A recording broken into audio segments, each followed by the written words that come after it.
Joining us on the line is Mkhuleko Hlengwa, who's the IFP as national spokesperson as well as a member of parliament. Thank you very much indeed for joining us and welcome to the program. An absolute pleasure, Babundoro. Good evening to you and the viewers at home. So I'm going to take you back to 2016 and the headlines were IFP makes a surprise comeback. Spectacular, some papers even described. Is this what's giving you the confidence that you'll make more ground this time around?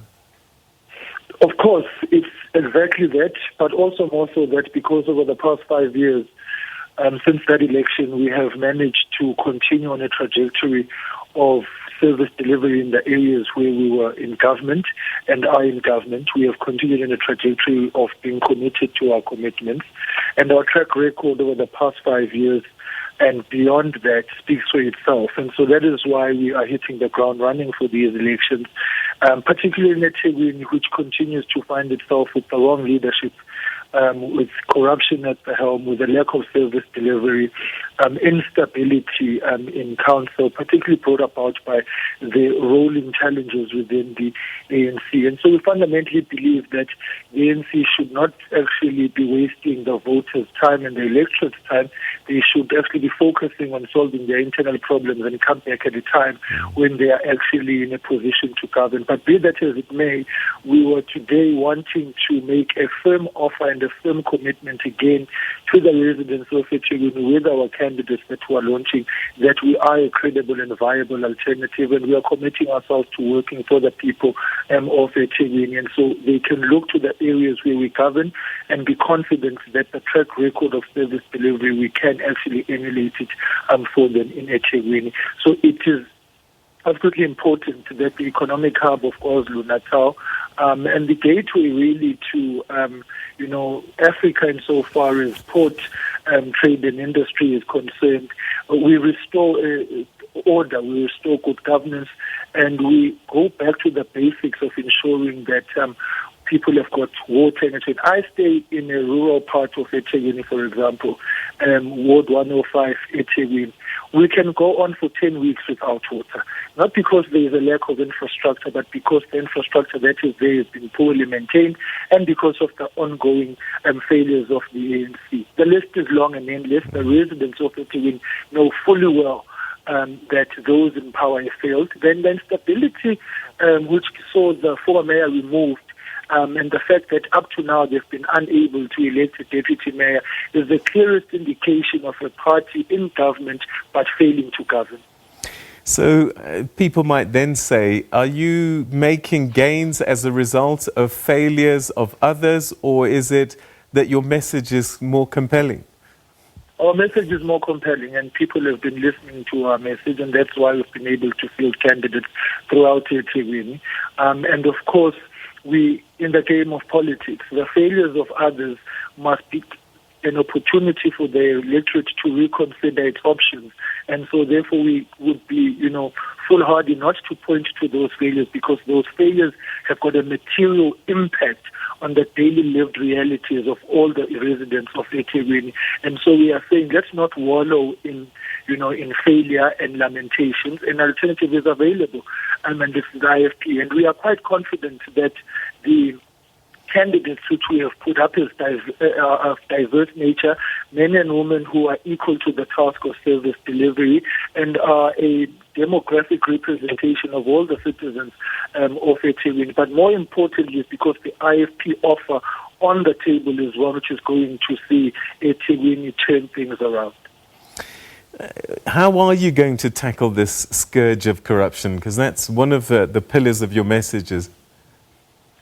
Well, we have to have closer collaboration with the law enforcement agencies, but it also begins with the right kind of leadership that you deploy. Political leadership is an integral part to the overall financial management, because that is where decisions are taken. And so we are, of course, wanting to have a full-scale forensic investigation into a skills audit of those who are in the employ of the municipality, and to make sure that particularly supply chain management development in eThekwini is overhauled, because it is, as things stand now, a hive of cadres who have been deployed in those spaces, not for the purposes of service delivery, but for the purposes of looting. And that is why the city continues to crumble. It's on its knees. Durban is filthy. You can't even do the most basics of things of refuse collection. The roads are in a state of disrepair. The housing social realities of the people of eThekwini are ones which are undesirable. And so the city is tripping from failure to failure. And what the IFP is saying is that the city's got the potential, but it has got the wrong leadership currently at play. And so rooting out corruption is actually going to ensure we redirect the funds of the municipality to the core functions of service delivery and improving the lives of the people, but also creating a business environment which is conducive for job creation, because business is an integral part of the economy of eThekwini, whether it's tourism, the beaches that are there, which find themselves poorly maintained, and yet they are a money maker for eThekwini, formally and informally, insofar as the economy is concerned. So we want to go back to the basics which make Durban thrive, but also at the same time open up the tourism industry, the hospitality industry, so it can actually ensure that eThekwini creates jobs. And that's what we are fundamentally concerned about. There is a shortfall insofar as the issues of agricultural produce, which Durban communities are capable of doing. But more so because it is the economic hub of KwaZulu-Natal.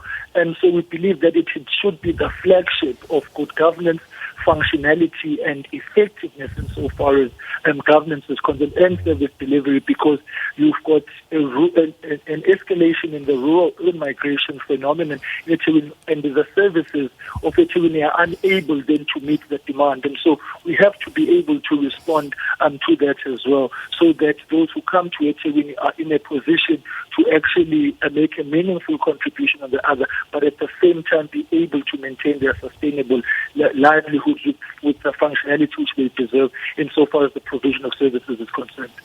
You're currently the third largest party in the eThekwini municipality. How do you jump from 3 to 1? Or is it more realistic to think that we're going to see coalition politics if the ANC fail to hold on?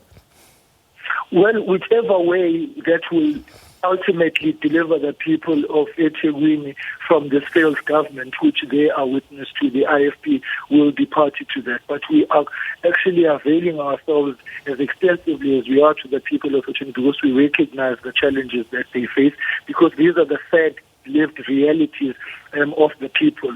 The people are complaining day in and day out about how things are going. And so we are going all in as the IFP, and we will look at the issues of coalitions post the elections.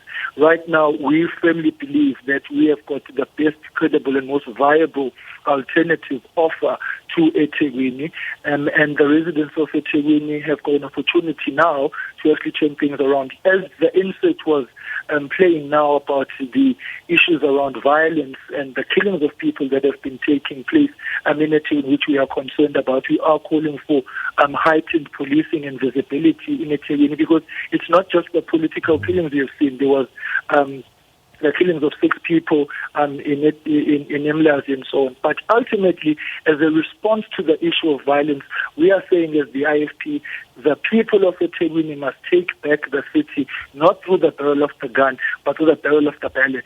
Democracy requires us to stand up at this moment to turn and change things for the better. So all these things are about a party in government that has failed and unable and incapable to actually take care of its internal affairs, and spilling over now to the lived realities of our people who live in fear because of the violence of the ruling party.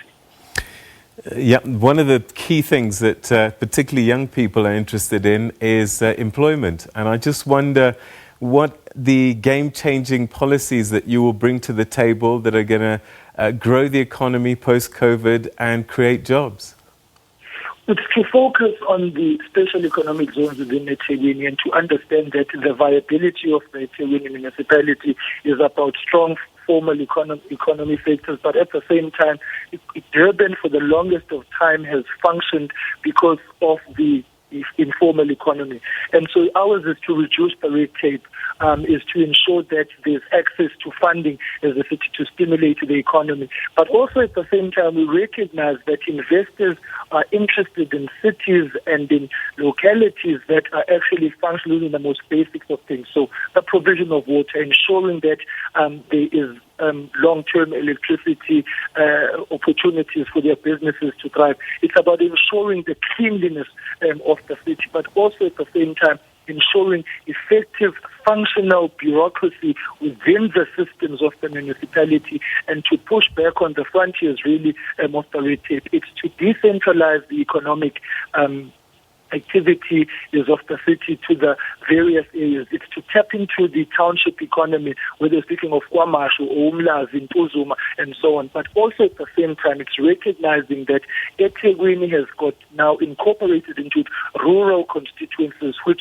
have got a strong agricultural ability, and we need to tap into those and at the same time build up the necessary skills, knowledge, and expertise around the beneficiation which come with the opportunities of eThekwini. And so all those factors combined need a city that is going to make the investments into these things and ensure that we open the door for the people of eThekwini to be able to access this business support. Moreover, to ensure that the small business development units of eThekwini are functional. Research shows that small businesses are likely to make a profit and stand on their own after 2 years.